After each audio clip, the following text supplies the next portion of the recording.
Okay, another day working on the box truck build, and you can see we're working on interior wall coverings today. Actually, we started on this, it wasn't even yesterday, 2 days ago. Yesterday we didn't get anything done. We started on it 2 days ago and got this front wall done and about half of the other side wall here, and that's the part I was most worried about, because now I can put the beds in and stuff and I can finish up the higher part with the next batch, but I wanted to at least be able to get furniture in a position. That's why this had to get done now. Today we're working on this side. We put up a vapor retarder membrane on this wall. Melanie wanted to try to see if it advertises that it helps with thermal insulation and sound deadening. So we're trying. We probably will not be able to tell you definitively if it actually makes a difference or not, or if it does, how much difference, because I don't think we're going to be able to have any way to measure that. But we gave it a try anyway, so it's up there. That's on top of the insulation. It's on top of the exterior walls, and we're putting up. What we're putting up here is tongue and groove siding.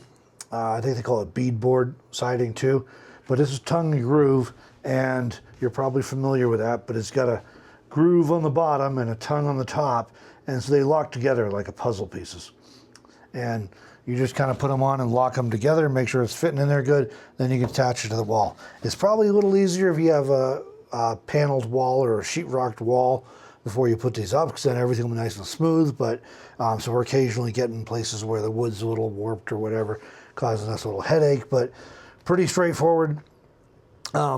We got this at our local Menards store, and I have not seen it at our local Home Depot, so I don't know if other Home Depots or Lowe's would carry it.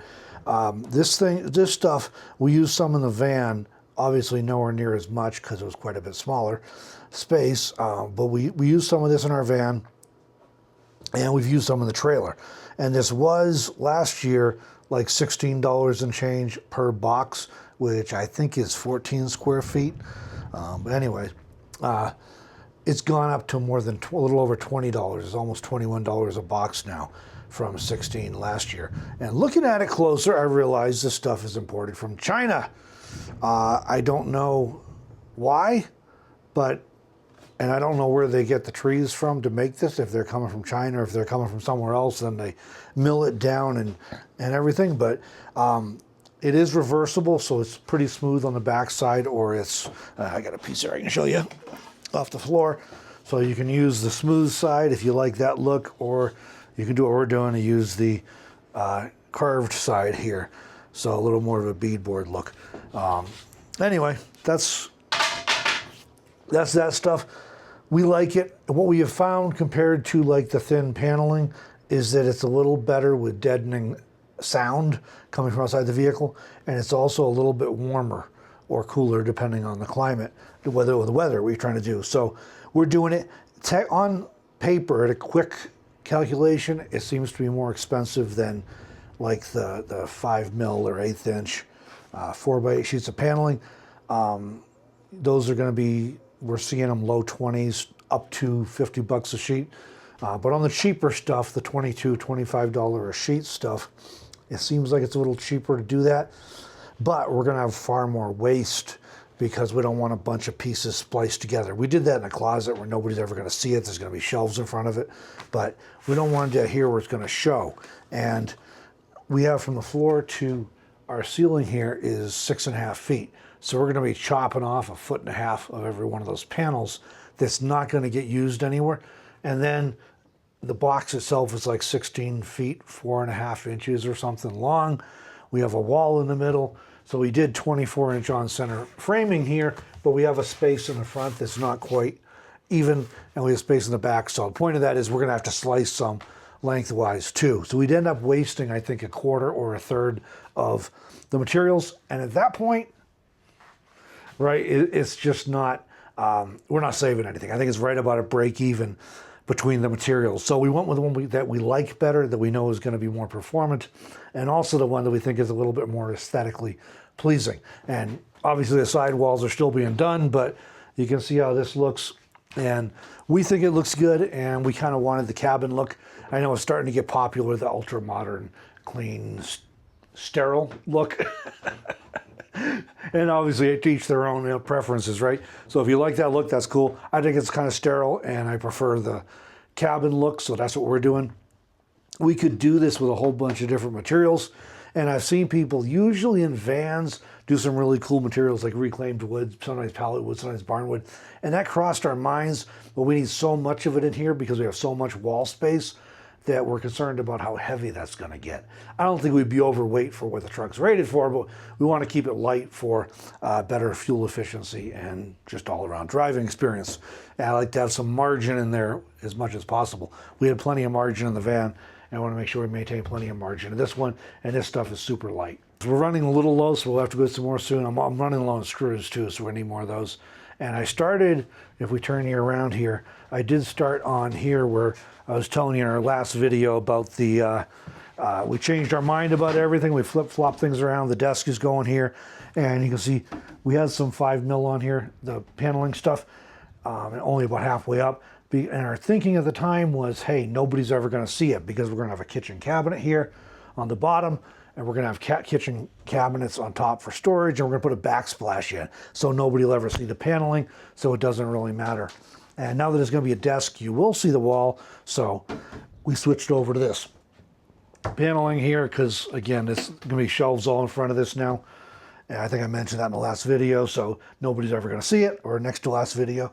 Nobody's going to see it, and we're going to have this same paneling on the inside here and on this side here. And with the windows and doors we're doing, this is actually a little easier too because it, you know, it just comes in yay high strips, and it's fairly easy to notch out around windows and vents and doors and that sort of stuff. So very easy to cut because it's very light spruce. And it's time for me to get back to work until I run out of screws. Then we'll go to Menards again and get some more screws because that's the story of our life, is making trips to Menards and Home Depot and Tractor Supply and Harbor Freight. And that's the way these builds go. But we'll throw a little more material on here. And oh, I should point out in the corners here, we have a solution for this while I'm thinking of it. Some of you are probably wondering, hey, what about the corner? And the catch is these are rounded for aerodynamics. They're not square. So the corners are rounded, and we got this rounded thing up here. So what we're doing is we're bringing our wall coverings down as close as we can. This is insulated. They're all filled with insulation and taped up and everything. We're bringing them as close as we can, and we found some crown molding that is nice and wide. And so we're just going to fit the crown molding into the corners, and after the wall boards are all the way up. And that'll fill in the corners nicely.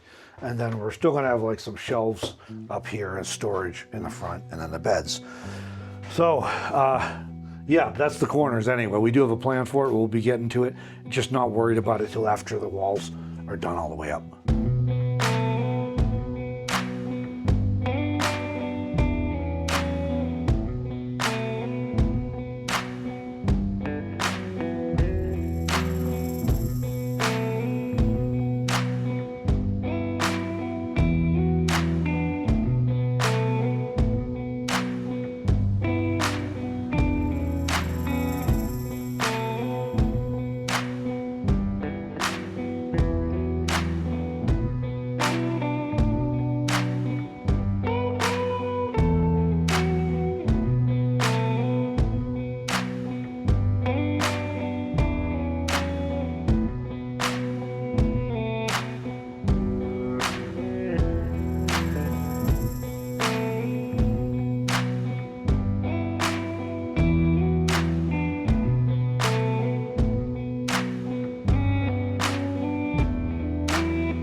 Well, the interior wall covering's coming along. I'll give you a quick look how far we made it today.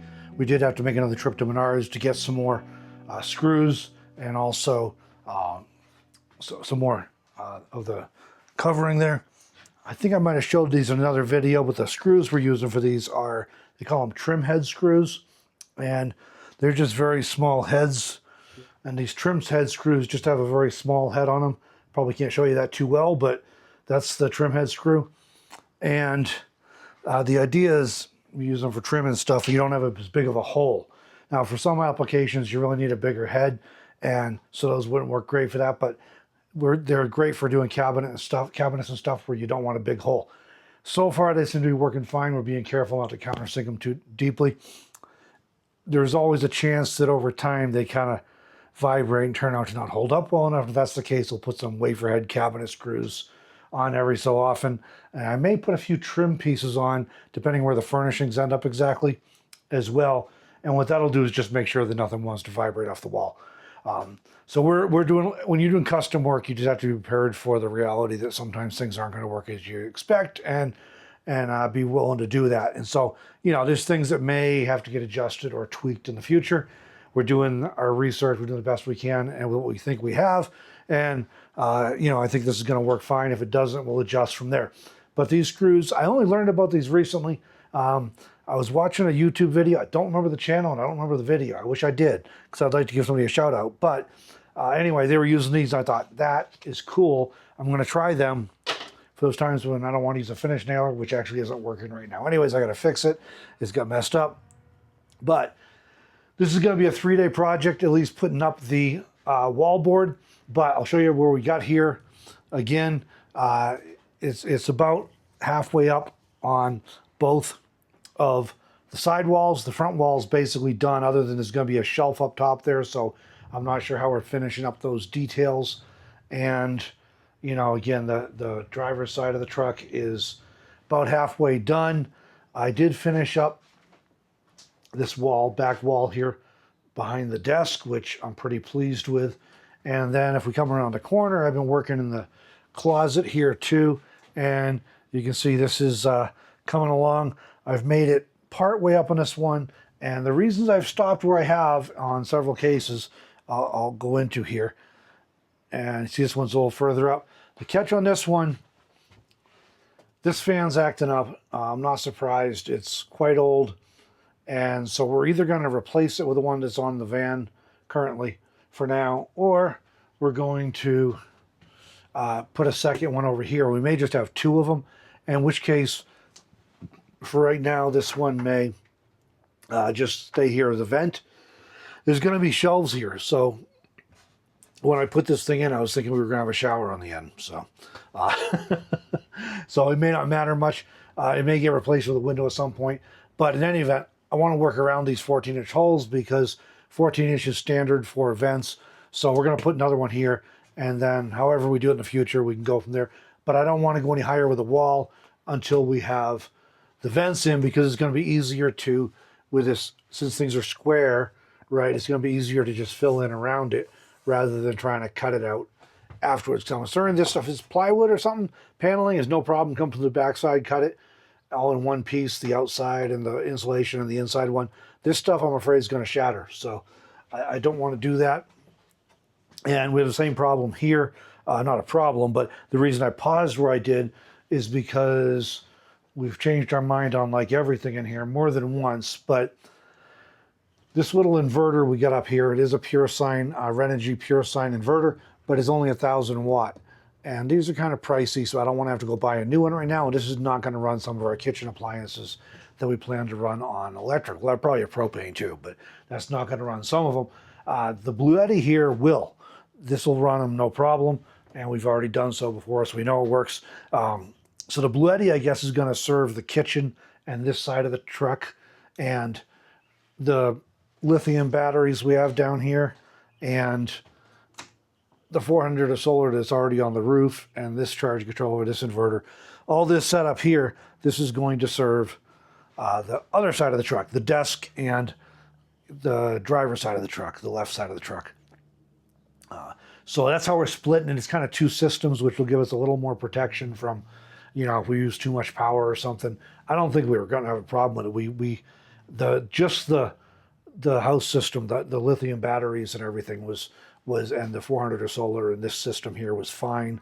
in the van for extended usage. I think we'll be fine with the 2 systems, but it does give us a little protection there. Anyways, because I'm putting a more traditional DIY install over here, I want to put a few, 2 or 3, whatever, electrical receptacles and USB ports, 12-volt ports, along above the desk here. But first, I need to figure out exactly where the desk is going to sit. So I think that's going to be tomorrow's project. And then I'll cut the holes for those, and I'm going to be mounting them from the back side here. So that's why I don't want to go any higher with this until I'm sure where those are in. Once they're in, the wires will come down the wall, and I'll have electric at the desk, AC and DC. So that's the desk situation where I don't want to go higher on that back wall. We have a similar situation on the side walls. I know we're putting in at least 2 windows on this side, maybe 3, but at least 2. One's going to be near the desk. One's going to be near the bed here, near the head of the bed, because I like to be able to have fresh air while I'm sleeping and to be able to see outside. And maybe there's one in the middle somewhere, either, right here or right here. I'm not sure exactly yet, but and as we have the same thing, is going on over here. Melanie's bed, I think she's still deciding if she wants a window maybe by her bed. We got the kitchen's going to go here. And again, we know we want a window over the kitchen. Maybe we want 2 windows over the kitchen, all to be determined. But I want to get those windows in before we get too high with the wallboard for the same reason. I want to go around the window frame rather than having to cut it out from the outside, because I am afraid this particular wood will shatter. Would not be a problem with plywood or with paneling, I don't think, but this stuff it might, so we're trying to work around that. So I have to pause where I am. I've gotten as far as I can go with this wallboard stuff until I get some other things done so I can make sure it works around correctly. So windows, we got to figure out where to go in. We can't really figure out this window, the kitchen window, till we get the kitchen counter in, so we know how much height we're working with. We want to go a little bit above the counter for the bottom of the window. So we got to figure that out. And again, over by the desk and stuff and the bed, and then electric on this side, I got to figure out. So, and then, the other fan here. So some of these things will happen probably tomorrow. For sure, there's going to be a lot of stuff happening this week, but some of those will be in the next video, or maybe all of them. I don't know. Probably not the windows. We may at least get them marked out. But that'll all be coming very soon. And as soon as we get those things done, or as we get those things done, I can knock out some more of the wallboard. And we're really getting close to being able to use this thing, guys, which is really very exciting. So we're looking forward to being able to get it out. The bed frames are done. There's going to be some shelves in the front here on the front wall, or closet type, shelf type things. We're still kicking the exact idea around. So they're going to be going in here, but I had to get the wallboard on the front before I could put them in, because you're going to be able to see through the shelves. And like I say, there's another shelf up here somewhere. So that's where we're at for this video. Right now, we're pushing hard trying to get the truck usable so we can get out and take it camping, use it, see how everything's working for us. And then the pace of these build videos will slow down after that, and we'll kind of be working on it over the course of the rest of the summer for sure, maybe even longer than that. I've seen a lot of, there's a limited number of box truck build videos on YouTube, but a lot of the ones I have seen, they're spending months, if not a year or two, doing a build. And it's a lot of work. I've said to Melanie several times recently, I'm so glad we didn't buy like a schoolie or something, because there's so much materials and so much time involved in a build, even in the box truck, even though it's easier than the van in a lot of ways, because the walls are pretty square, pretty, you're not quite perfect, but pretty good. It's easier in that respect, and it's easier being able to stand up and everything. I'm not banging my head trying to get in and out of the van or anything when I'm coming in and out of the truck, but there's a lot of materials and it's a lot of time. And just even like putting the wallboard up gets tedious. We got 2 days into this so far. I mean, probably 6-hour days, I don't know, 5-6 hour days, maybe a little more, but solid days, not like 8 or 12 hours, but solid days, 2 days in, and we got at least another day of that, I think. But it'll be spread out a little as we put other things in so we can finish up those parts. So a lot of work anyway. So I definitely can understand if you're trying to do a really fancy build and you're trying to get everything done before you take off, which is, one strategy for doing it. I can see why it would take a long time, but we're going to be, we're trying to do a rush to get usable, and then putter with all the other stuff. So it'll be all summer for sure, finishing it up, maybe even, longer than that. But check out the playlist for the box truck build if you want to see all of them, if you missed any. And we'll be back soon with another build videos. We work on some other getting some things installed. Probably really the desk and the kitchen are going to be real big things, as well as figuring out our cabinets up here. And then probably the windows will come after that.